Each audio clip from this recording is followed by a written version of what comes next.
Hassel here, co-host of the Nerdy Man Room Show. And we proudly present to you Man Room Shorts. Your discretion is advised. Teenage Mutant Ninja Turtles. Heroes in a half shell. I was waiting on somebody to say it. I wasn't going to sing this time. I did it last time. Had to. Turtle power, baby. So I think we wanted to start. Let's hit on first the media of Ninja Turtles, and I put it as media because there was so many different tie-ins to what Ninja Turtles was created from. Now we all know it started as a comic. Kevin Eastman, Peter Laird started the comic, developed it with elements of Daredevil in mind. Like they were huge comic fans anyway. But the ooze that actually spilled down the sewer was supposed to be from the same radioactive material that was crashed and hit Matt Murdock and blinded him.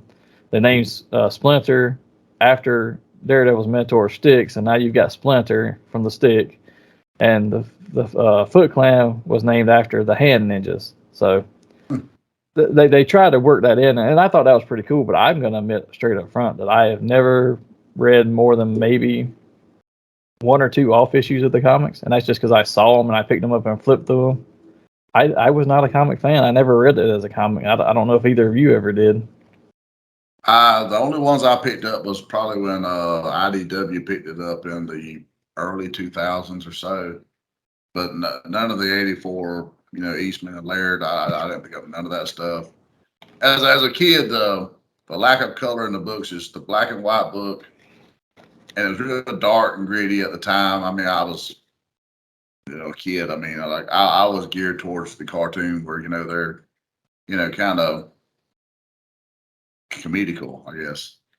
Yeah, and that was for me. I was a huge cartoon fan, but I think that was that's what led to the eventual breakup of the team of Laird and Eastman was the cartoon, because they kept farming it out and licensing it out, and they were making good money from it, but one of the two, and I can't remember which, so I'm not going to speak on it because I don't want to defame either one of them, but one of them was extremely unhappy with how they licensed it out and had turned from this grim and gritty comic that was adult themed to this children's lighthearted, light tone multimedia empire, and they just did not want to cave to all the things that the studios wanted to put this in the comic, do this, and add this in, and what if we do this toy? And one of them was very unhappy and left, and actually I think they didn't talk for several years. If you watch the Toys That Made Us, that's the first time when they had the interview together on there, that was like the first time they had seen each other in like almost 10 years from what I remember from the show.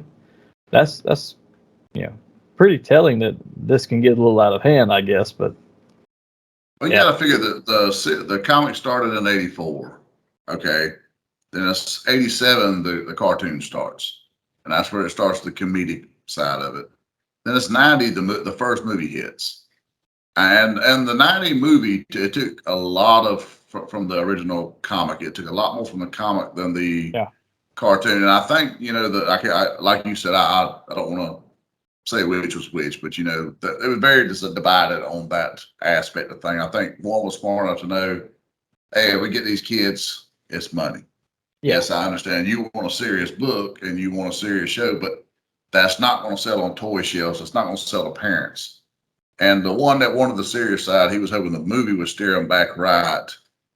And then by the time the second movie came out, they were totally cartoon, just like the show. And I think that's where things began to go sour between them. Yeah, and even in the aspect of the first movie too, like them loving pizza and stuff, that was something from the studio asked to put in for the cartoon so they can market and get marketing to go along with their Pizza Hut and Domino's, advertising and all. But in the comics, that was not a thing.